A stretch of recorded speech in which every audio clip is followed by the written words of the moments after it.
Hello friends, இன்னைக்கு நம்ம ஆசைப்பட்டு சமைங்க சேனல்ல முட்டைக்கோஸ் சமோசா பார்க்க போறோம்.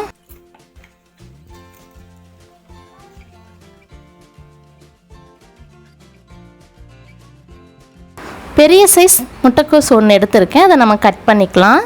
இந்த மாதிரி பஜ்ஜி சீவுறதுல வச்சு திருவுனீங்கன்னா உங்களுக்கு ஒரே மாதிரி ஷேப் வரும். குட்டி குட்டியாகவும் இருக்கும். இந்த மாதிரி எல்லாத்தையும் சீவிக்கலாம்.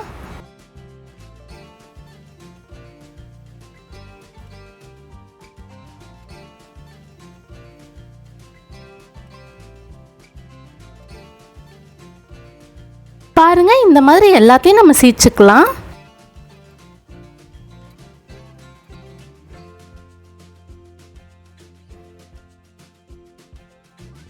ஒரு கடாயில் 2 டேபிள் ஸ்பூன் எண்ணெய் சேர்த்து எண்ணெய் நல்லா சூடானதும் ஒரு பெரிய சைஸ் வெங்காயத்தை நீள நீளமாக கட் பண்ணி சேர்த்துக்கலாம்.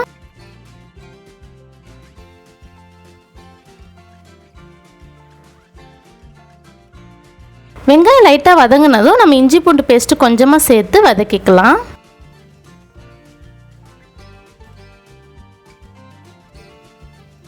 இஞ்சி பூண்டு பேஸ்ட்டு பச்சை வாசனை போனதும் நம்ம கட் பண்ணி வச்சுருக்க முட்டைக்கோஸை உள்ளே சேர்த்து வதக்கிக்கலாம். கூடவே உங்களுக்கு வேணும்னா பச்சை பட்டாணி போட்டுக்கோங்க.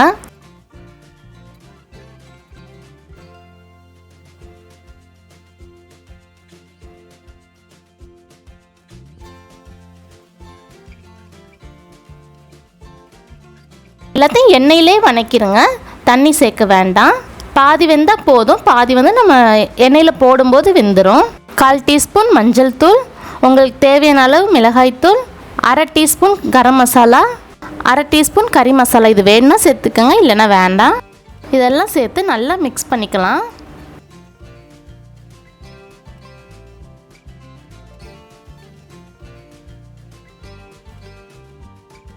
அரை டீஸ்பூன் மிளகு சீரக பொடி இதெல்லாம் சேர்த்து நல்லா கலந்துட்டு கருவேப்பிலை மல்லி இலை இது ரெண்டையும் நிறைய சேர்த்து கலந்துட்டு அடுப்பை ஆஃப் பண்ணிடலாம்.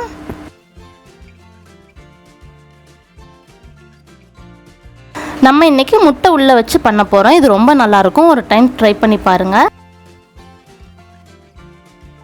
இந்த மாதிரி 2ஆவும் கட் பண்ணிக்கலாம், இல்லை 4ஆவும் கட் பண்ணிக்கலாம்.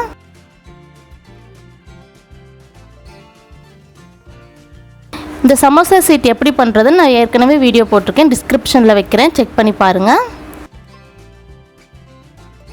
இந்த மாதிரி கோன் மாதிரி சுற்றிட்டு நம்ம கரைச்சி வச்சுருக்க மைதா மாவை நம்ம சேர்த்துட்டு இப்படி ஒட்டிட்டோம்னா நின்றுக்கும், பிரியாது.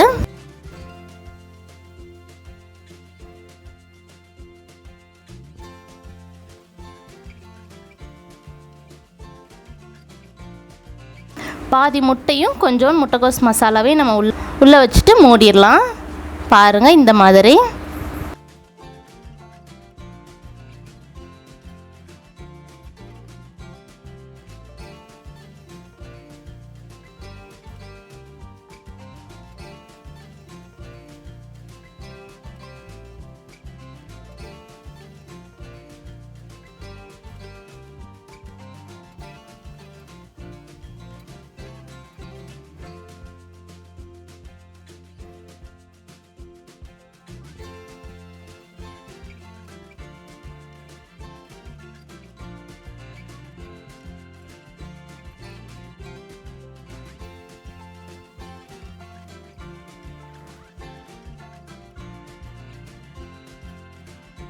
இதே மாதிரி நம்ம எல்லா சமோசாவையும் ரெடி பண்ணிவிட்டு நம்ம பொரிக்க ஆரம்பிச்சிடலாம்.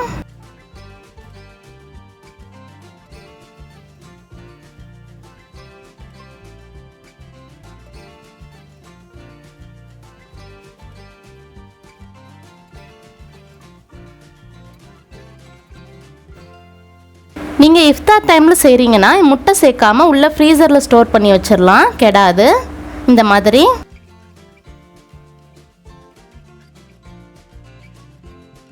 உங்களுக்கு எப்போ வேணுமோ நீங்கள் அரை மணி நேரத்துக்கு முன்னாடி வெளியில் எடுத்து வச்சுட்டு நீங்கள் பொரிச்சிடலாம்.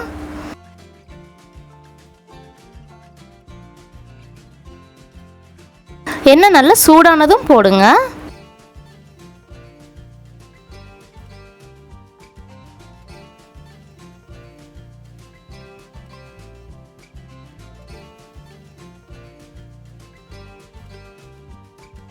பாருங்கள், இந்த மாதிரி 2 சைடும் வெந்ததும் நம்ம எடுத்துடலாம். அவ்வளோதான், நம்ம சுவையான சமோசா ரெடி ஆயிருச்சு. இது ஒரு தடவை வீட்டில் செஞ்சு பாருங்கள், ரொம்ப நல்லாயிருக்கும். ஏதாவது டவுட் இருந்தால் கமெண்ட்டில் கேளுங்க, கண்டிப்பாக ரிப்ளை பண்ணுறேன். இந்த வீடியோ பிடிச்சிருந்தா இந்த வீடியோக்கு ஒரு லைக் பண்ணிடுங்க.